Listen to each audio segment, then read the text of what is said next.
नमस्कार दोस्तों, एक बार फिर हमारे YouTube चैनल में आप लोगों का हार्दिक स्वागत है। लेटेस्ट ट्रेंड निकल कर आई कि 1 करोड़ से ज्यादा केंद्रीय कर्मचारियों पेंशन भोगियों के 18 महीने के बकाया डीए एरियर को लेकर सरकार ने की बड़ी घोषणा। अब कर्मचारियों पेंशनर्स को उनके लंबित एरियर का भुगतान कब और कैसे मिलेगा, तो दोस्तों हम आपको सब डिटेल में बताएंगे कि लाखों केंद्रीय कर्मचारियों पेंशन भोगियों को 18 महीने के बकाया डीए एरियर पर सौगात कब मिलेगी, कब सरकार लाखों रुपए कर्मचारियों के खाते में डालेगी। अगर आप हमारे चैनल पर फर्स्ट टाइम विजिट कर रहे हैं तो चैनल को लाइक कर दीजिए, सब्सक्राइब कर दीजिए, साथ ही साथ बेल आइकन को भी बजा दीजिए ताकि गवर्नमेंट या पेंशन से संबंधित जितनी भी न्यूज़ आती है उनकी नोटिफिकेशन आप लोगों के पास तुरंत पहुँच के। तो करते वीडियो को स्टार्ट बिना किसी देरी के। दोस्तों, केंद्रीय कर्मचारी के बकाया डीए एरियर को लेकर लोकसभा सांसद आनंद ने संसद में 3 फरवरी को सवाल पूछा। उनमें बकाया डीए और डीआर की राशि जारी करने पर सीधा सवाल किया। केंद्रीय कर्मचारियों को दिए जाने वाले डीए के लाभ को केंद्र सरकार की ओर से कोरोना के कारण रोक दिया गया था, जिसमें 34,000 करोड़ से ज्यादा रुपए सरकारी कोष में बचे थे।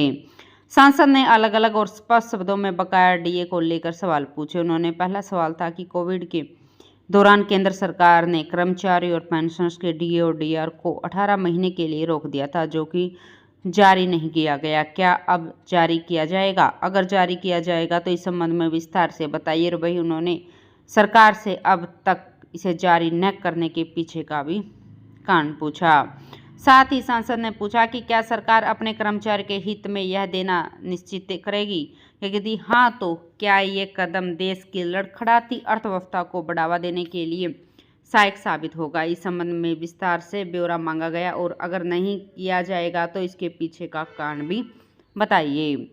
एनसीजेसीएम के स्टाफ साइड से लेकर विभिन्न कर्मचारी संगठन केंद्र सरकार से बकाया डीए एरियर को लेकर प्रतिवेदन दे चुके हैं। कर्मचारी कई बार सभी पेंशनर्स और कर्मचारियों का 34,402 करोड़ रुपए बकाया लौटाने का आग्रह कर चुके हैं। वित्त मंत्रालय भी कर्मचारी संगठनों ने ज्ञापन दिया है।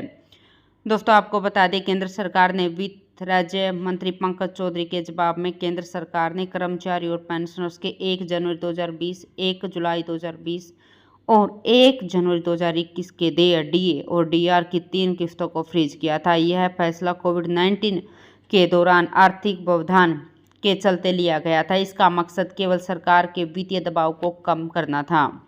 मंत्री ने सांसद के अगले सवाल के जवाब में जो प्रश्न उठा है उसका कोई जवाब नहीं दिया। कोरोना महामारी के दौरान सरकार ने खजाने पर वित्तीय प्रभाव और कोरोना मैनेजमेंट के लिए किए जाने वाले कल्याणकारी कार्यों के चलते इसे रोकने का फैसला लिया गया था।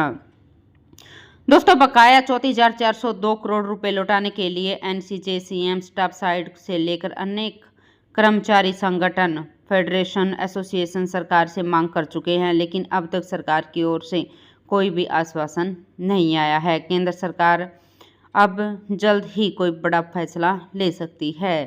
केंद्रीय कर्मचारी संगठनों की ओर से वित्त मंत्रालय को कई बार प्रतिवेदन दिया गया। केंद्र सरकार को सुप्रीम कोर्ट के फैसले का भी हवाला दिया गया है। आपको बता दें कि ऐसे मामलों में सुप्रीम कोर्ट का फैसला है कि इस प्रकार के केसेज में कर्मचारियों को 6% ब्याज के साथ भुगतान करना होता है, लेकिन कोरोना काल के दौरान जनवरी 2020 से जून 2021 तक 18 महीने का बकाया डीए और डीआर अभी तक रोका हुआ है।